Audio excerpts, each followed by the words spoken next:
Striking like missiles upon my window pane, rain falls from the grey and ominous sky in torrents.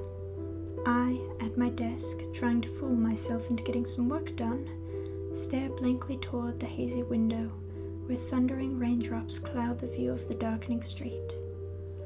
The whistle and murmur of the wind seem to echo through my head as the silent moving hands of the wall clock turn in protest of my wandering mind. There were many things I could be doing, plenty of things I should be doing, but only one thing that I could do, that is to stare out that window.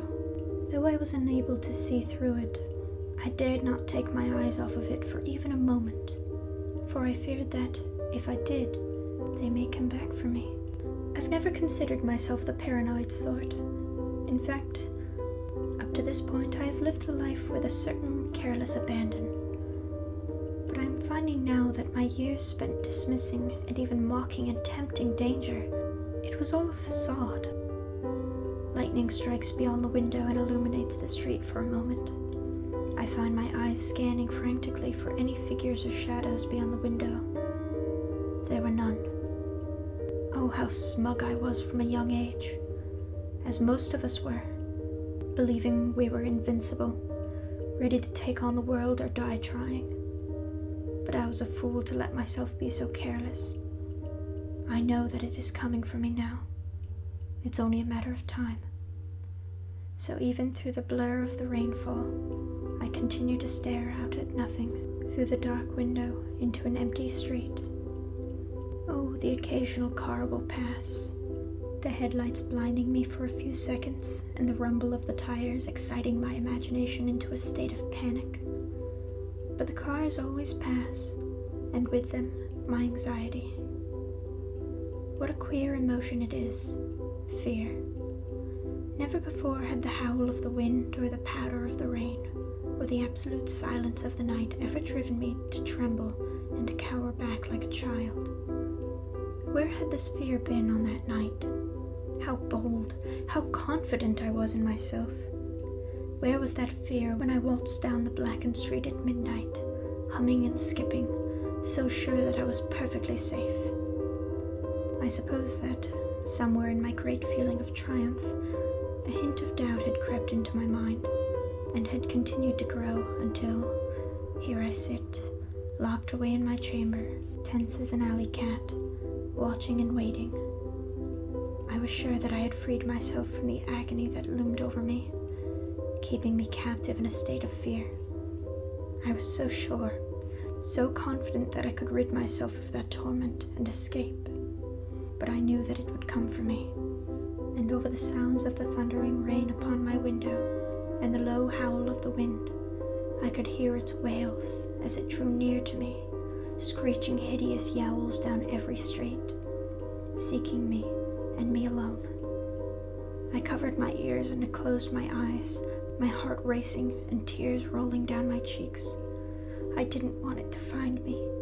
I didn't want to go back. I was sorry. But being sorry wouldn't save me. I knew that as, even through my clenched eyelids, the red and blue lights of the ambulance shined through the hazy windows, and the wailing siren faded. I opened my eyes to see two men in white sprint out of the car and up to the house. The door was open. I knew they would be coming. I had tried to escape the asylum before, but each time I did, they knew where to find me. My home. My home. Why couldn't they just let me stay? Just long enough to finish my work. 12 years ago, when I was still careless and free. I was in my senior year of high school. I was working on my final paper report for the class. A 6-page report. Only 4 pages lay before me on the desk. 4 yellowed, crinkled papers. By now, I forget what I had been writing about, but I know I have to finish it. 6 pages, or I don't graduate. I know, that was 12 years ago. But maybe they'll let me hand it in late. Maybe if I tell them why it's late. I had a paper to write, my final paper, and they wouldn't be quiet. Downstairs, she rattled pots and pans, and he spoke loudly and endlessly about his day at work. Didn't they understand how important this paper was?